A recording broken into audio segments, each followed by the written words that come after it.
Shalom. This is Kazaya Bat Yisrael of Israelite Heritage Women's Ministry, the Blessed Handmaidens of Yah and Yahoshua. And Yah has put on my heart another lesson for the sisters, but this lesson is mainly for my single sisters. But of course, all sisters can listen to this lesson, but this is mainly for my single Okotis, my single sisters. And this message is sharing the truth when approached by an unbelieving man. Now, I know this is a little strange, it's a little different, but nonetheless, it's needed. And when I say approach, I mean approach as in this man is showing interest in you. This man is attracted to you, in so many words. That's what I mean by approach. Because see, approach can mean different things, but this is how I'm meaning it in this lesson. He's showing interest in you because he's attracted to you, and he approaches you. So now, as far as our duty, now this is the duty of Yah's servants in general. It's our duty as servants of Yah to share this truth to all we can, and especially to our Hebrew sisters and brothers. That's our duty. And when we cross paths with somebody, we meet up with somebody, we get in a conversation with them, and a lot of times Yah will open that door, so we should always be ready to deliver. You know, we have a flyer on hand, have DVDs on hand, have CDs on hand, you know, any kind of information. We need to have it on hand. We need to always be ready. And, you know, sometimes, you know, you're talking with a person, Yah doesn't open that door. Because, you know, a lot of times I talk with people and Yah doesn't open the door for me to share the truth. You know, he's not going to always open that door. But you have to be ready to share this truth when someone crosses paths with you and you engage in a, you know, especially in a deep, deep conversation with them. I mean, this is just common knowledge. But the question in this lesson is, what if you're approached by a man? And more than likely, this is a young man, eligible man, marriageable man, not necessarily young, but more than likely he's a young man. And he obviously, you know, shows that he's interested in you, he's attracted to you. So in other words, he likes what he sees. And he respectfully approaches you. I'm not talking about these players out here, you know, they, you know, girl, you so fine and you so that. I'm not even talking about men like that. I'm talking about this man approaches you in a polite, gentlemanly way, you know, showing that he's interested in you. And of course, he's going to ask you questions, you know, your name, your job, and, you know, and maybe your digits, your numbers. And a lot of times nowadays, I've noticed when men approach women, because I've experienced this myself, they offer us their number, and they don't ask for ours. They offer us their number, you know, and that way, you know, if he gives you, you know, offers you his number, I mean, yes, that's for you to accept it or to reject it, but that way you're off the hook. But a lot of times they're smart enough not to ask you for your number. But anyway, you know, and it's obvious that he wants to know more about you, and you know, and more he asks questions about you. More than likely it's going to get to, you know, what church you go to or your activities and things like that. And then you see this as an opportunity. Look like Yah is opening the door for you to share the truth with him. Tell him about Yah and Yahoshua. You know, and you may give information to him and this and that, a flyer, a DVD, whatever. And, you know, normally when we're witnessing, we love for those people to contact us for feedback. Like, say, okay, we want you to see, check out this curses documentary. Check out this physical appearance documentary. And we love to give them our contact information to call us back. And a lot of times, most of the times they don't. But, you know, we give them the information so that they can get back with us. But a situation like this, where a man is obviously interested in you, a situation like this can be a bit tricky. So you have to be, you know, a little bit smarter when in a situation like this. You have to handle it properly. And like I said, you know, we want people to get back with us. But what about a situation like this? Because I know many times in the past I've been in these situations, And I never been, well, a man approached me and I never knew quite what to say, what to do. I said, I don't want to get involved with this man and he's, not in the truth. He's an unbeliever. But yet again, I don't want to just brush him off either too fast and without giving him the word, Yah Yahoshua. So what do I do in a situation like this? So that's why I asked myself, I said, well, what this man would, pursue me if I give him my contact information. I'll be leading this man on.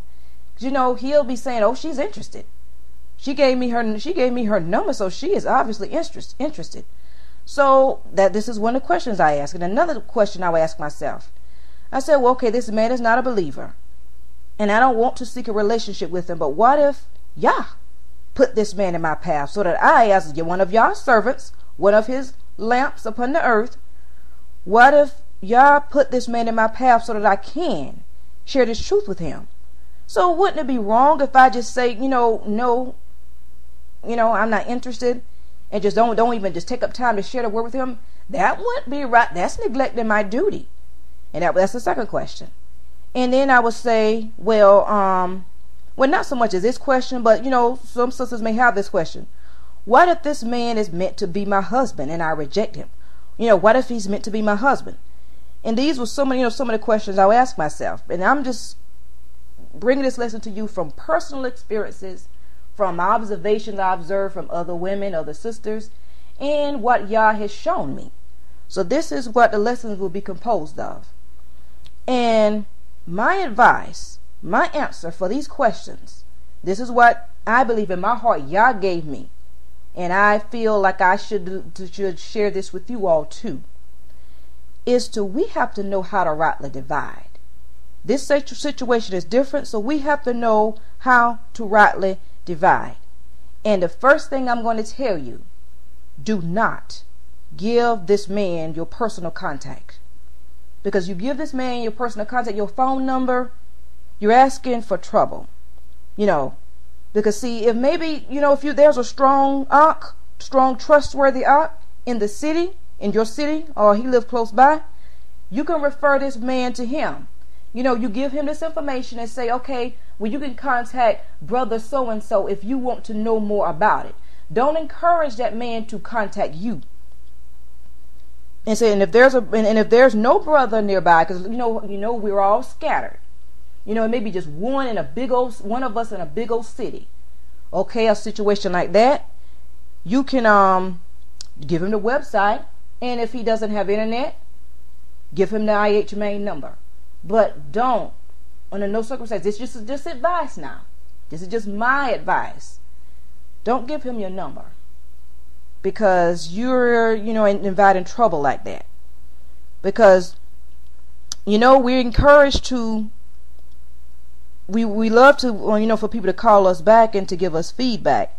But when you give your information to a man who is interested in you, attracted to you, feedback, you're leaving yourself open to attack.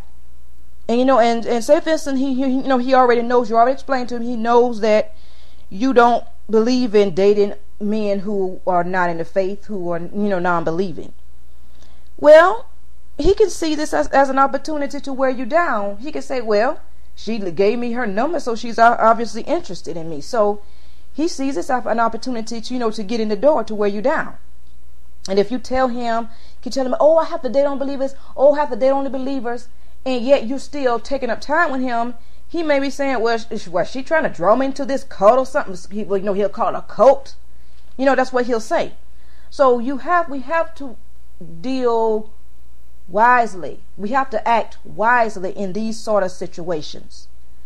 And you may have some, sisters may say, well, what's wrong with just having a friendly conversation with a guy every now and then, no matter if he's in the truth or not. Every now and then over the phone, over the dinner, he can, take you out or something like that. But when there's a matter of attraction, when attraction is in the picture, when this guy likes you, that can lead to something else. And you may have feelings for him, this can always lead to something else. And okay, he's attracted to you and you're almost getting feelings for him. He's a non-believer. You're a believer. Now, what does the scriptures tell us about this? What does the scriptures tell us about getting up with unbelievers? Okay, let's go. Let's go to 2 Corinthians chapter 6, and we're going to read verse 14. Here's what the scripture says. Do not become unevenly yoked with unbelievers. For what partnership has righteousness and lawlessness? And what fellowship has light with darkness? So if this man, is an unbeliever and you're a believer, why do you want to, continually get up with this man? This is going to be a conflict of interest here eventually. As the feelings grow stronger, it's going to be a conflict of interest. So we can't let we single sisters, and those of you who know me know I'm a single sister. This is coming from a single sister. We can't let our lonely hearts get us in trouble. And Obadiah already gave us that lesson on lonely hearts. So we can't let the lonely hearts, Obadiah, he gave us that lesson already. We can't let our lonely hearts, get us in trouble. Yah knows what we need, and he knows when we need it. And let's not get all desperate and get in a rush, and then we do go out and do something of our own hand and of our own accord. And you also have some may want to justify getting up with an unbelieving husband by using another. I'm going to go to 1 Corinthians chapter 7, and I'm going to read verses 14. Now, this is what sometimes you may want to say to justify getting up with an unbeliever. I'm going to start with 13. And a woman who has an unbelieving husband, and he thinks well to live with her,